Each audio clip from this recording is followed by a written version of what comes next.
और G20 में developing countries ने फ़ंड रेज़ करने की बात भी की है और डेवलप्ड कंट्रीज़ ने माना भी है, बट इशू ये है कि अब उन्होंने माना था बट फ़ंड रेज़ करेगा कौन? जो डेवलप्ड कंट्रीज़ है अब उसमें से फ़ंड रेज़ करेगा कौन? तो सबसे पहला इशू तो ये है कि मल्टीलेटरल कॉरपोरेशन में डेडलॉक्स है, ठीक है। सेकंड क्या है, multilateralism is facing utility crisis where powerful member state think it is no longer useful for them. जैसे कि यूएसए और रशिया, ये ऑलरेडी इतने पावरफुल है कि इनको ऐसा लगता है कि जो मल्टीलेटरल कॉरपोरेशंस है वो हमारे लिए इतने यूज़फुल अब नहीं है। तो सेकंड ये क्राइसिस है। थर्ड क्राइसिस है इंक्रीजिंग ग्रेट पावर टेंशंस, जैसे कि रशिया और यूएसए का जो कॉन्फ्लिक्ट चल रहा है, तो ये भी इसमें एक टेंशन की बात है। ग्लोबलाइजेशन है, जैसे कि आफ्टर कोरोना जो लोग जो पहले इंपोर्ट कराते थे कंट्रीज़ में, तो अब लोग अपने आप ही डिपेंडेंट होना चाहते हैं। वो ये चाहते हैं कि अब हम बाहर से इतना इंपोर्ट नहीं कराएं, हम लोग हमारे खुद की कंट्रीज़ में इतना प्रोडक्शन करें कि हमें बाहर से मंगाने की ज़रूरत ही नहीं पड़े। तो पहले भी ये चीज़ थी, बट आफ्टर कोरोना ये चीज़ बहुत ज़्यादा हो गई है। और अगर ग्लोबलाइजेशन हो रहा है तो फ्रेंडली नेशंस के साथ ही हम करें। जो इंटरडिपेंडेंस थी वो कम होती जा रही है।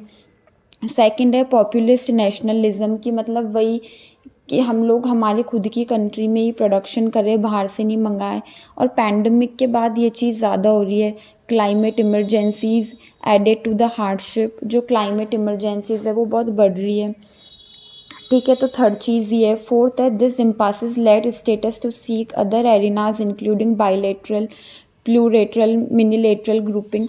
तो इसके अंदर क्या हो रहा है कि जो फ्रेंडली नेशंस हैं वो खुद अपना छोटा छोटा करके ग्रुप्स बना रहे हैं, जिसको हम बोलते हैं मिनीलेटरल। तो मल्टीलेटरल कॉरपोरेशन के लिए एक वो भी एक बहुत बड़ा चैलेंज फेस करना पड़ रहा है उसको, कि जो कंट्रीज़ है जिनकी अच्छी बनती है वो छोटी छोटी ग्रुप करके अपना ही कुछ करना चाहते हैं। तो वो एक इसके लिए क्राइसिस है, जैसे कि लाइक माइंड कंट्रीज़ ग्रुप कर रही है, ठीक है।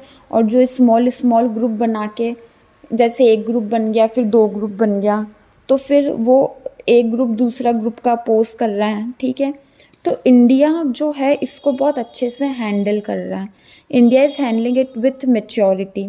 इंडिया जो है वो डिप्लोमेटिक है, मतलब ना वो इस कंट्री का साइड ले रहा है ना वो इस कंट्री का साइड ले रहा है। तो इंडिया बहुत अच्छे से इसको हैंडल कर रहा है सिचुएशन को, ठीक है। अब इसके अंदर हम लोग, और ये वाई इज़ रिफॉर्म डिफ़िकल्ट, ये इसको रिफॉर्म करने में क्यों डिफ़िकल्टी आ रही है, क्यों? क्योंकि जैसे कि अगर हम बात करें तो यूएनएफसी है, इसमें 5 मेंबर है, तो वो चाहते कि हमारा जो कंट्रोल है वो हमारा ही बना रहे 5 का, कि इसके अंदर कोई और ऐड नहीं हो, ठीक है। जैसे कि ये आईएमएफ है, इसमें वर्ल्ड बैंक है, तो यूएसए और यूरोपियन कंट्रीज़ के पास सबसे ज़्यादा वोटिंग पावर है, तो वो अपनी वोटिंग पावर को कम नहीं करना चाहते। तो एक ये रिफॉर्म करने के लिए डिफ़िकल्ट हो सकता है। अब हम इस इशू को फिक्स कैसे कर सकते हैं, जैसे कि to fix the issue G20 can provide the solution. मतलब एक G20 एक ऐसा प्लेटफॉर्म है जिसके अंदर ये चीज़ें जो है वो सॉल्व हो सकती है कंसेंसस के बेसिस पे, ठीक है। G20 should first focus on setting proper narratives of multilateral reform, ठीक है। अब ये इतना इजी भी नहीं है क्योंकि इसमें 20 कंट्रीज़ हैं, जिसमें से एक यूरोपियन यूनियन है। तो मतलब सबका एक चीज़ पे कंसेंसस होना वो इम्पॉसिबल है, ठीक है। तो to overcome the trust and legitimacy and utility crisis of multilateral the world requires a model the and G20 can be one. Fuel, food, fertilizer security can be one such issue. मतलब food, fuel और fertilizer और security, ये 4 चीज़ें हैं जिस पे multilateral corporation बैठ के बात कर सकता है और इस पे कंसेंसस निकल सकता है। तो ये 4 चीज़ें पे हो सकता है और G20 ही इसको कर सकता है।